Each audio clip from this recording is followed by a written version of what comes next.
اور آج ہم دیکھیں کہ ہمارے اندر یہ حوصلہ ہے کہ اپنے سے نیچے والے میں اگر صلاحیتیں ہوں تو ہم اس کو اپریشیٹ کر کے اوپر لے آئیں؟ نہیں، ہم تو حسد کی آگ میں جلتے ہیں اور ہم کوشش کرتے ہیں کہ یہ نیچے والا دب کے رہے اور یہ کبھی اوپر نہ آئے۔ اسی وجہ سے ہمارے معاشرے کے اندر ادارے تباہ ہو گئے، ہمارے سکولز انسٹیٹیوٹس جو ہیں وہ تباہ ہو جاتے ہیں کہ جو صلاحیتوں والا وہ نیچے دب جاتا ہے اور لوگ حسد کی وجہ سے اسے اوپر نہیں آنے دیتے۔ میں نے اپنے بچپن کے اندر جو ہے وہ ایک مدرسے کو اجڑتے ہوئے دیکھا ہے، اور اس کی بنیادی ایک وجہ یہی تھی کہ جو بڑے اساتذہ وہاں پر موجود تھے، اللہ نے ایک نوجوان کو جو 30 سال کی عمر کے تھے تو ان کو علم کا نور بھی دیا، زہد و تقوی بھی رب نے ان کو عطا کیا، اور الحمدللہ وہ مفتی بھی بن گئے، حافظ قرآن بھی تھے، قاری قرآن بھی تھے۔ 18 سے 20 گھنٹے وہ مدرسے میں بیٹھ کر ڈیوٹی دیا کرتے، تو ادارے کے منتظمین ان کی وہ صلاحیتیں دیکھ رہے تھے، تو انہوں نے ان کو بلا کر کے ناظمیت کا عہدہ ان کو دے دیا کہ آپ آج کے بعد ناظم ہیں مدرسہ کے۔ تو یہ تو خوشی کی بات تھی، اور طلباء میں خوشی کی لہر دوڑ گئی کہ ایک باصلاحیت شخص جو ہے وہ اس کو ناظم بنا دیا گیا ہے، اور یقیناً اب تعلیم بھی اچھی ہوگی، تربیت بھی اچھی ہوگی، ماحول بھی مدرسے کا ٹھیک ہوگا۔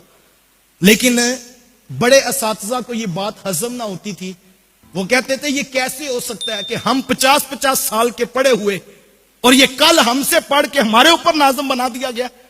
کاش کہ وہ یہ سوچتے کہ میاں جس سفر میں تمہیں 50 سال لگے ہیں، جس رب نے 50 سال میں تمہیں عطا کیا ہے، وہ کریم کسی کو 30 سال میں نہیں عطا کر سکتا۔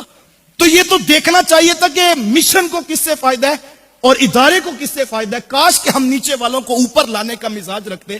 دیکھیے ہر شخص کے مقدر کو اللہ نے لکھ دیا، اور بڑی خوبصورت بات کسی دانشور نے کی، اور بڑا مجھے خوبصورت لگا ان کا یہ جملہ۔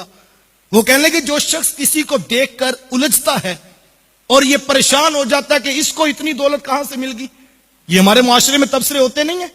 وہ کہتے جی ہم تو 30 سال ہو گئے کاروبار کرتے ہوئے، ہمارا تو 5 مرلے کے مکان ہے، یہ کل کا نوجوان مارکیٹ میں آیا ہے تو اس نے کیسے ڈیفنس میں پلاٹ لے کر گھر بنا لیا۔